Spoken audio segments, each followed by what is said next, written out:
নমস্কার। সত্যমঙ্গল চ্যানেলের সকল দর্শক এবং শ্রোতা বন্ধুদের জানাই আন্তরিক শ্রদ্ধা ও ভালোবাসা। আজ আমরা এই ভিডিওর মাধ্যমে একটি অপূর্ব বিষয়ের উপর আলোচনা করব। আলোচনাটি আমরা করব স্বামী জ্যোতিষ্বরানন্দজি মহারাজের কথা থেকে। একদিন পূজ্যপাদ মহারাজ মানব মনের বিভিন্ন অবস্থা বা স্তরের কথা আলোচনা করছিলেন। ধর্মজীবনের শুরুতে মনে হয় ঈশ্বর আমাদের থেকে আলাদা, আমরা প্রত্যেকের থেকে আলাদা। পরে প্রত্যয় হয় না, আমরা তাঁরই অংশ, এক বিশাল যন্ত্রের আমরা যেন অঙ্গবিশেষ। এরও পরে আমরা যত শুদ্ধ হই তত অনুভব করি আমরা স্বরূপে সমস্ত উপাধি বর্জিত অবস্থায় তাঁর সঙ্গে অভিন্ন। ব্যক্তিত্ব বা ব্যক্তির স্বাতন্ত্র্য বলতে বাস্তবিকই কিছু নেই, ওগুলো অলীক, অবাস্তব গল্প কথা মাত্র।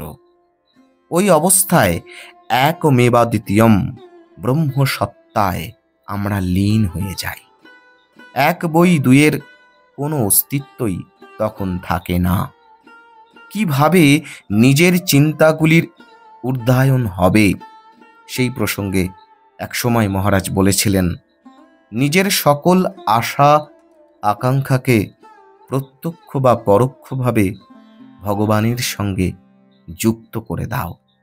সচেতন ও সমনস্কভাবে নিজের যাবতীয় বাসনার মোড় ফিরিয়ে দাও। যদি তুমি কাউকে খুব ভালোবাসো অথবা কারো প্রতি খুব আকৃষ্ট হও, তবে তার মধ্যে ঈশ্বরের উপস্থিতি চিন্তা করো। এভাবেও তাঁরই দিব্য আকর্ষণে এগিয়ে যাও। যদি জেনে শুনে সমনস্কভাবে চেষ্টা করে যাও, তাহলে বাসনার ঊর্ধ্বায়নের ফলে আপনা থেকেই চিত্ত ক্রমে বৃত্তি শূন্য হয়ে আসবে, বৃত্তি নিরোধ হবে। পূজ্যপাদ মহারাজ বলছেন, সবচেয়ে বড় কথা হলো মানবীয় ভালোবাসাকে ঈশ্বরীয় ভালোবাসায় রূপান্তরিত করা। একটি চিঠিতে তিনি লেখেন, ধ্যান জপের পর সেই নিত্য শুদ্ধ বুদ্ধ পরমাত্মাকে নিজের অন্তরে, নিজের গুরু ঠাকুর ও মার মধ্যে এবং যারাই তোমার সান্নিধ্যে আসে সকলের মধ্যে দেখার অভ্যাস করবে। যে ব্যক্তি তোমার বিরক্তি উৎপাদন করে সেই ব্যক্তির যা কিছু সৎ ও মহৎ গুণ, সেগুলিকেও দোষ ত্রুটির সঙ্গে সঙ্গে দেখতে চেষ্টা করবে। তুমি দেখে অবাক হবে যে মন্দের চেয়ে ভালো বা সদ্গুণের প্রভাব বেশি।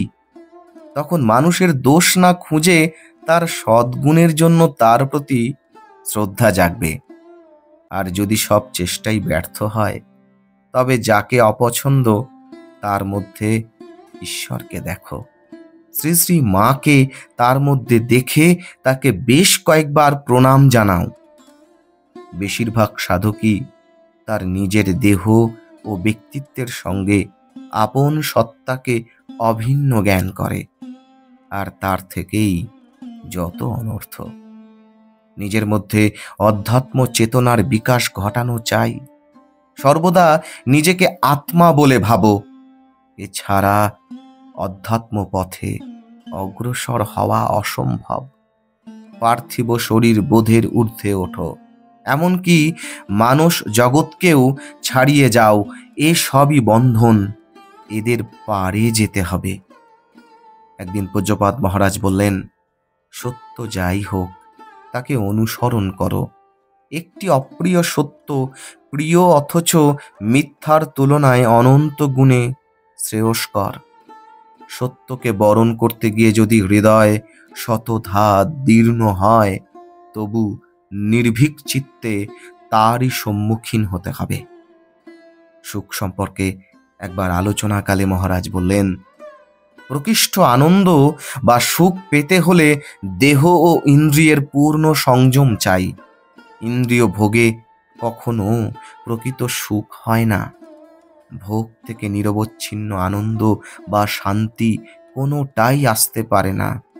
অথচ সংযমের পথ ধরলে তার সন্ধান অনায়াসে মেলে। এমনটাই অপূর্ব অসাধারণ আলোচনা করেছেন পরম পূজ্যপাদ শ্রীমৎ স্বামী জ্যোতিষ্বরানন্দজি মহারাজ। মহারাজের আতুল চরণে আভূমি লুণ্ঠিত প্রণাম জানাই। সকলে খুব ভালো থাকুন, সুস্থ থাকুন, আনন্দে থাকুন। আজকের আলোচনা এইটুকুই। আশা করছি আজকের এই আলোচনা আপনাদের খুব ভালো লেগেছে। আর সত্যিই যদি ভালো লেগে থাকে তাহলে প্রতিদিনের মতো ভিডিওটিতে একটি লাইক, শেয়ার, কমেন্ট ও চ্যানেলে যারা নতুন এসেছেন তারা চ্যানেলটিকে সাবস্ক্রাইব করে সত্যমঙ্গল চ্যানেলের পাশে থাকবেন। ধন্যবাদ।